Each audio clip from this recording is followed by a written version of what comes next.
So how many of you are excited by the highly politicized nature that we live in today? One person. Great. How many of you, let me see how to put it this way. How many of you could fathom that the world that you grew up in looks so different today? Right?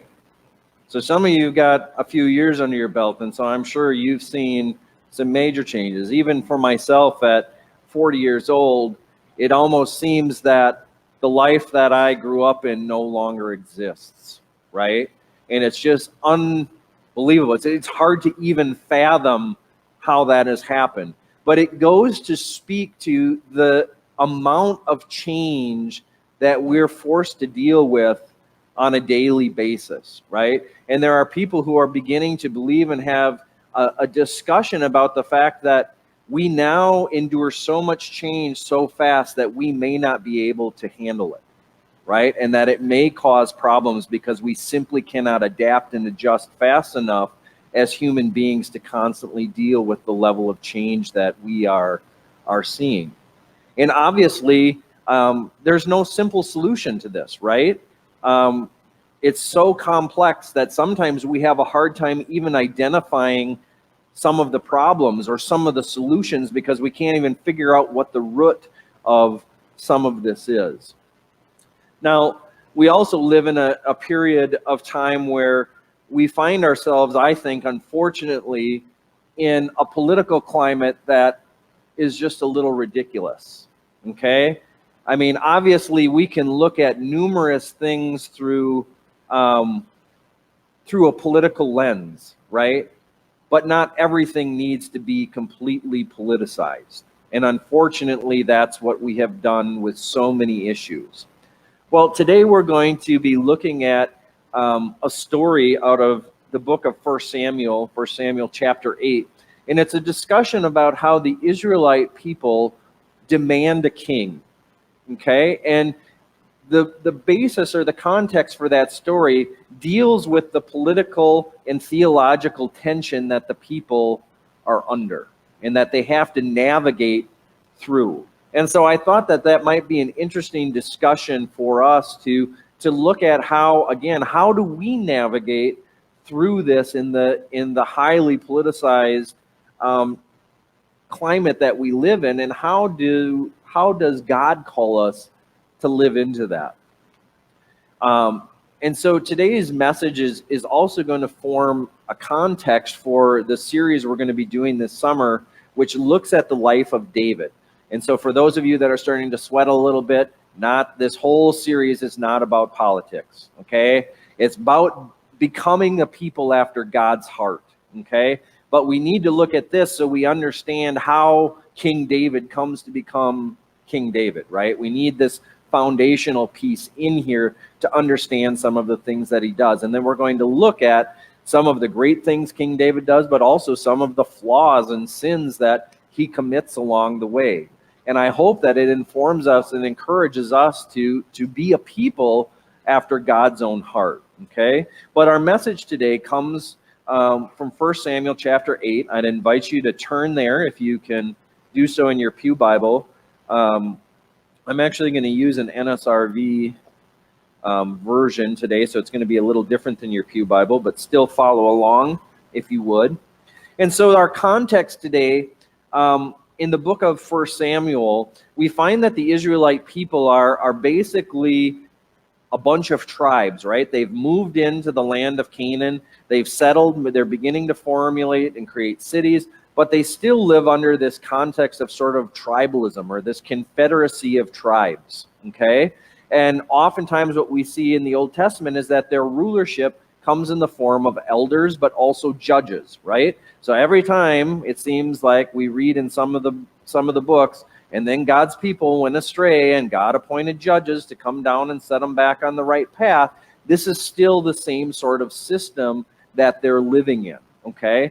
And so what we find here in the book of 1 Samuel is we find that the judge Samuel has been appointed over the people, okay? But he's nearing the end of his life, and there's some problems going on, and these people begin to demand a king. So let's begin, and let's work our way through this bit of text, and then let's hopefully have some discussion about how this is applicable for our own lives. So it says, when Samuel became old, he made his sons judges over Israel. The name of the firstborn son was Joel, and the name of his second was Abijah, and they were judges in Beersheba. Yet his sons did not follow in his ways, but turned aside after gain. They took bribes and perverted justice. Then all the elders in Israel gathered together and came to Samuel at Ramah and said to him, "You are old, and your sons do not follow in your ways. Appoint for us then a king to govern us like our own, or like those of other nations." Okay? And so this is a big change for the people to make this request, to go from having these judges and these elders reside over the leadership of the people to now wanting a monarch. Okay? And so what we find here is that in many ways, the people are dealing with a high level of change. Okay? So just like us in this timing where things are going so fast, they're taking on a very high level of change, because again, it's not easy to just substitute one form of government for another form of government, right? And there's obviously implications that are going to go along with each one of those. And so the people find themselves having to navigate this very difficult road. And part of what I find amusing, or at least the text doesn't even tell us, like, they don't even seem to understand what it is that they're asking for, right? They just say, look, we want a king because these other nations have them, but we're not even really sure maybe what the king is going to do, okay? And so part of their plea comes from this sort of injustice, though, too, right? So again, it's not like their claim or their desire for a king is invalid, because what they see is they're seeing the system break down. So Samuel has appointed his sons. His sons have been corrupt. They're taking bribes. There's injustice. The people are feeling left behind, or they're not able to worship as they used to do because of the way they're being treated by his sons. And so they say, you know what? This isn't working anymore, and we want something else. And so again, we see that this idea of change isn't necessarily bad, but perhaps it's not thought out as well as it could be either. Now, verse 5, I think, is really important, especially the last part. It says, "For we want a king to govern us like other nations." Okay, and this is significant because it outlines or underlines the motivation behind their desire for this change. All right? And so what has God always told the people? So if you listen to the young disciples message, you already know it. Right? God has always called the people to be set apart from the other nations, right? God brings them out of Egypt and then places them or lets them go into the land of Canaan so they can be a witness to the people around them. But they're to be different. They're to be set apart and to show those people who God is and how God instructs them to live. But oftentimes we find that they go astray and they get influenced by the people around them rather than living into that design. And so what I think happens here is that we see a poor motivation. The motivation for a king isn't necessarily bad. What's bad is the motivation that they want to be like other nations. Okay, and this comes out even further in the next couple of verses. It says, "But Samuel was displeased because they said, 'Give us a king to govern us.' So Samuel prayed to the Lord, and the Lord said to Samuel, 'Listen to the voice of the people and all that they say to you, for they have not rejected you, but they have rejected me. Just as they have done to me from the day I brought them out of Egypt to this day, forsaking me and serving other gods, so also they are doing to you. Now then, listen to their voice only, and you shall solemnly warn them and show them the ways of the king who shall reign over them.'" Okay? And so God sees right through this, and he looks and he says, look, I'm maybe not mad that you're requesting a king, but it's your motivation behind it. It's the fact that you people just cannot continue to follow me for any length of time. I'm the one who brought you out of Egypt. I'm the one who's given you freedom. I'm the one who has given you the power to go and take the land of Canaan and to conquer it and to settle it. And in doing so, I gave you the freedom to be a witness to me, and yet you're not doing it. And so in this request, you're rejecting me as your king. And you're also rejecting the freedom that I've given you because you don't fully understand exactly what a king will require. Okay? Now, I want us to take a break right there, and I want us to go for a minute and look a little bit at our political realm. And again, I'm going to try to do this as unbiased as I can. Okay? I mean, I can't claim complete objectivity because I just know I'm going to say something that is going to lean one way or the other. But my point is not to rail on one side or the other, but for us to look at a course at how we might begin to navigate even the political tensions and stuff that we have. And then again, how does this combine with our relationship with God? Okay?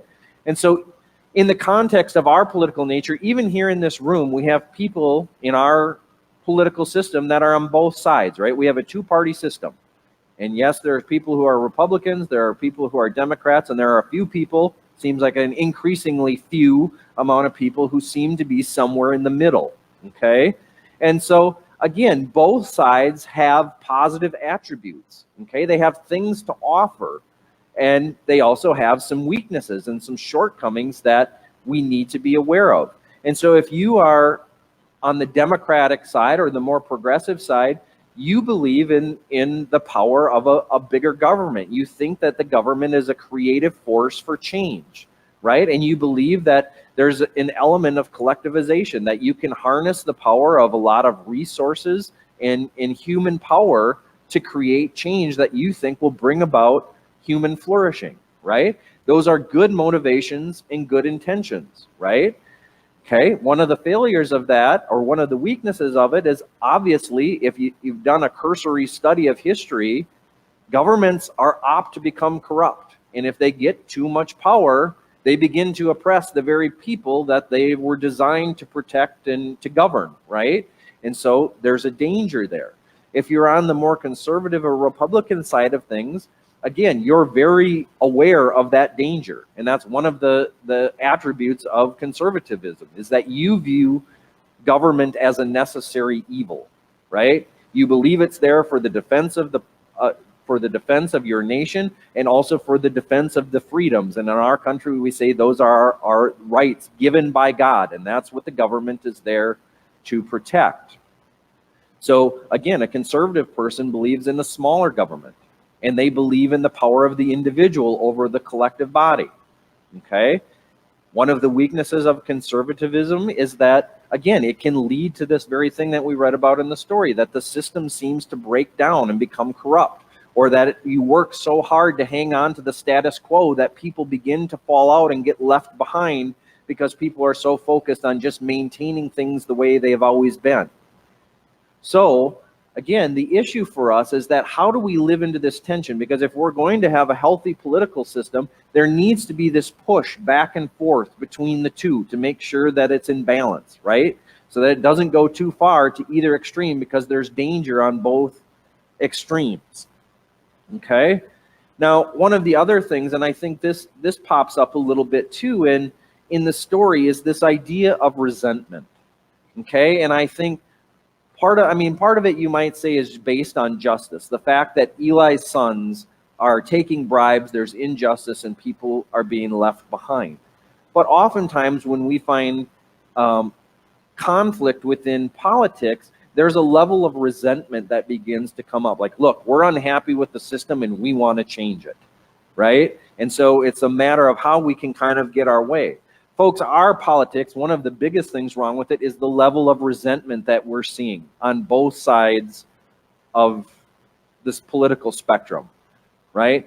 I think, and I'm going to go out on a limb here and hopefully you'll follow with me, but one of the things that I think made Donald Trump a popular president was the fact that there was a large number of people that were resentful for the things the Democratic Party had done, and for, kind of leaving some people out on a limb. And so they said, here, I'm going to stick it to you because I'm ticked off at what's happened. And so someone like Donald Trump gets elected. And then the other side comes right back. Because Donald Trump was elected, we now have an amazing amount of resentment again to pair that right back up and say, we can't believe you elected this person. And now we're caught in the middle. And so resentment is at an all-time high. And resentment is a useful emotion, but it's also a dangerous emotion when we sit in there and don't do anything about it, right? Because part of resentment is anger. And we have to learn as a people to discover when resentment enters, because sometimes it's not always clear. Sometimes it's very subtle, and we can be resentful about things and not even be aware of it, okay? And so on the one hand, resentment is good because it may say, you know what? Someone's coming into my sphere and they're doing things that are not okay, and I need to address that, right? So maybe, as an example, maybe you and your spouse get into an argument, or your spouse does something that hurts you. Well, if you sit in that anger too long, you can become resentful of that person and live in that anger. So what you need to do in that situation is recognize the resentment or the growing resentment and say, hey, look, I'm not real happy with what you did there. I felt disrespected, I felt unloved, and we need to get to the bottom of this so that this doesn't happen anymore. All right? Other times, we just kind of need to get over ourselves. And when we recognize resentment, we have to look at it and go, okay, is what's happening in my life, is this really important, or am I just bitter because maybe I'm envious, right? And we see a lot of this, and this is one of the things that, again, scares me with the level of resentment, because we're finding people be resentful to people who are successful in their lives, right? And perhaps it's because they don't feel as encouraged or as empowered or as successful as other people, and they're taking their anger out and attempting to destroy people. And again, you guys have heard me rail on postmodernism for a long time. I'm not a big fan of it, but this is what it breeds. And I honestly think it's just a cheap way for people to utilize a philosophy to basically deconstruct a whole bunch of stuff because they don't feel as creative or as successful in their given area. And I think that's a very dangerous thing to be. Now, there are a few positive elements of postmodernism which I think are useful, but by and large, it's really a philosophy that just caves in on itself, and we're seeing it rise up in our political spectrum, okay? And so, again, folks, we need to be aware of things like resentment, and we have to be aware of the differences in our political context, because, again, if you're a Republican, a Democrat isn't your enemy, or shouldn't be, and if you're a Democrat, a Republican shouldn't be your enemy.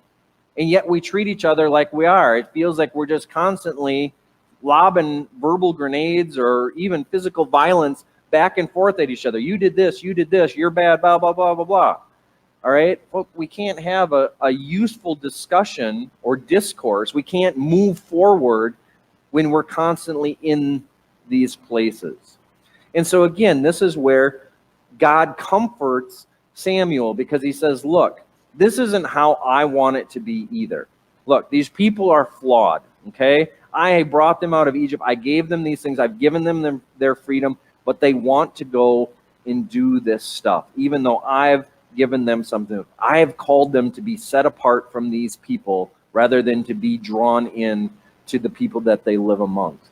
And so, folks, as Christians, that's the practical advice for us today, that, again, God calls us to be set apart. And so regardless of where you are on the political spectrum, we need to go back and begin to have discourse with each other. We need to find out what exactly are the best things that are going to lead our country, the people of our country to be able to flourish and be successful. And we need each other, and we need this push and pull, but it's not comfortable, right? It's not always easy.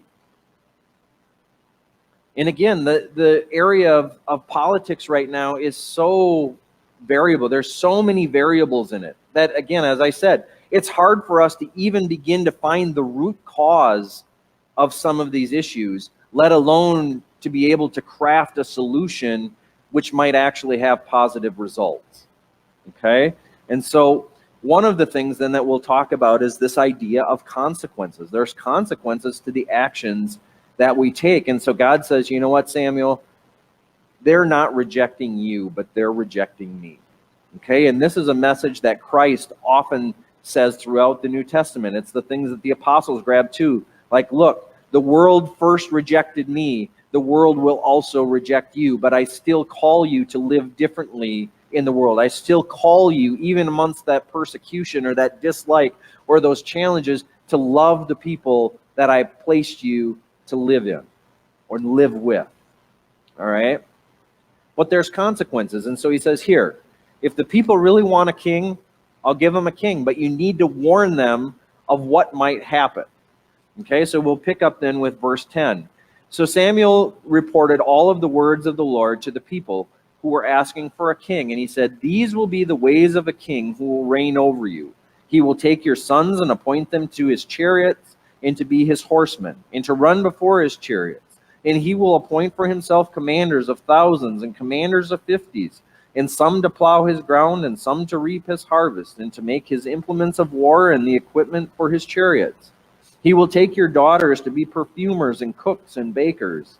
He will take the best of your fields and vineyards and olive orchards and give them to his courtiers. He will take 1/10 of your grain and of your vineyards and give it to his officers and his courtiers.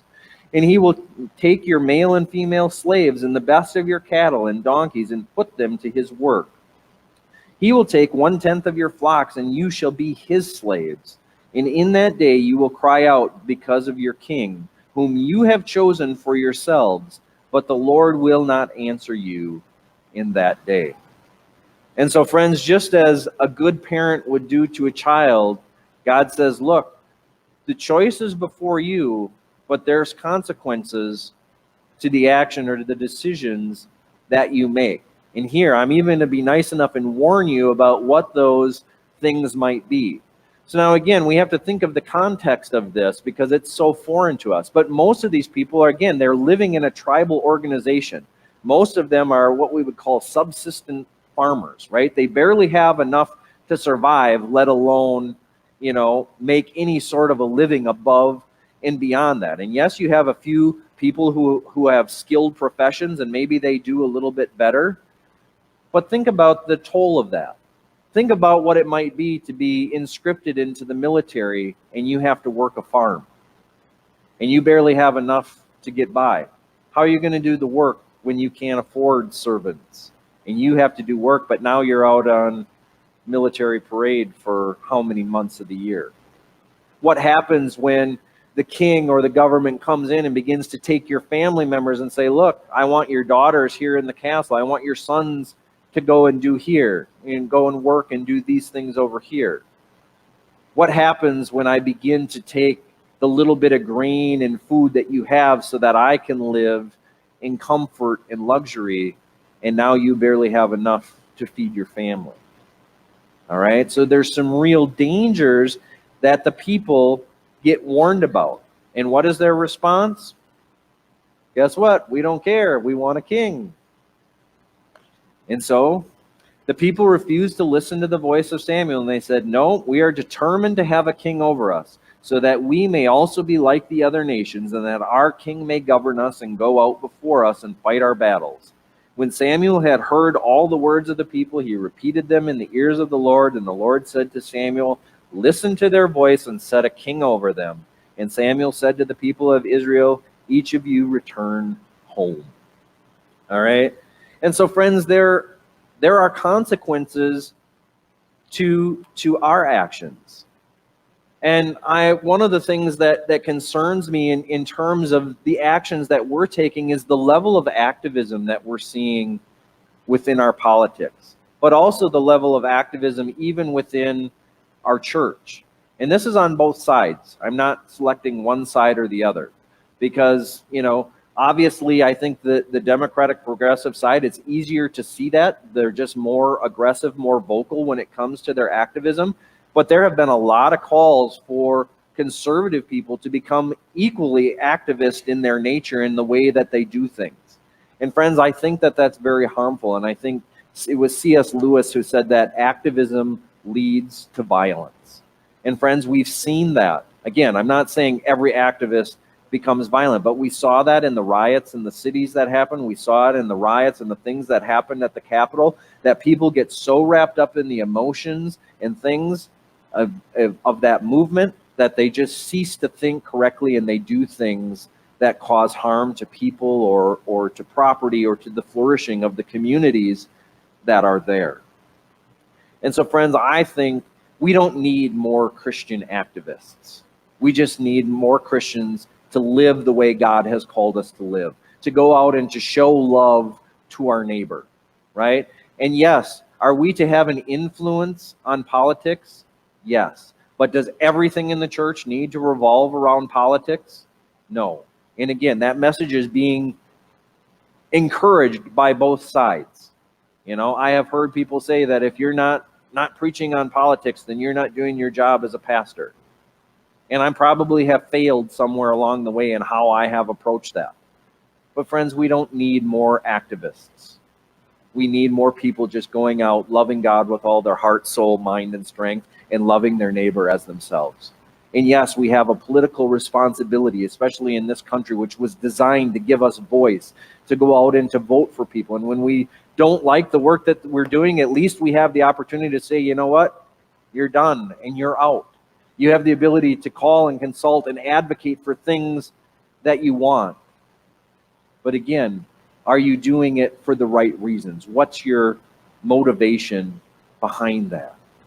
The other thing that we need to do is not be like the people here and just demand our own way, but we need to begin to move back into civil discourse with each other. And right now, call me skeptical or cynical, I don't know how we get back there. I don't have a solution, because it's going to take some very courageous people to begin to step into that space, because they're going to get hammered hard when they do, to try to bring people back together and begin to have those conversations. Because again, we've become so polarized on so many issues. But we need courageous people to step into that space so that we can have the dialogue, so that we can get back to this healthy relationship with each other, rather than being over here living in these vacuums. Because right now, to me, again, just like I asked you, how many of you recognize the world from your childhood? How many of us recognize the world, or even our own political parties? Because I've heard so many people say, you know what, it feels like we're living in different realities. And in many ways we are. It's hard to even comprehend how we got here, but it seems like we're there. And somehow people have to begin to be willing to step into that space and begin to have the hard conversations. And part of those conversations, I think, are going back and honestly evaluating ideas and solutions and beginning to unpack some of the problems that are going on.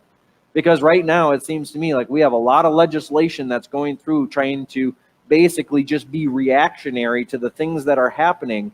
And we have no idea if the solutions that we're putting forth are actually going to help or harm the people they claim to be supporting. And friends, I think that's a very dangerous place to be living in right now. Because we're making decisions for our kids and our grandkids, and we're not testing these, we're not talking about them. We're basically on party lines running things through because that's the agenda that we want. And so, friends, there are going to be natural consequences for us along the way. And so, again, we have a responsibility to speak into that. But we do it in a way that's different than the world does it.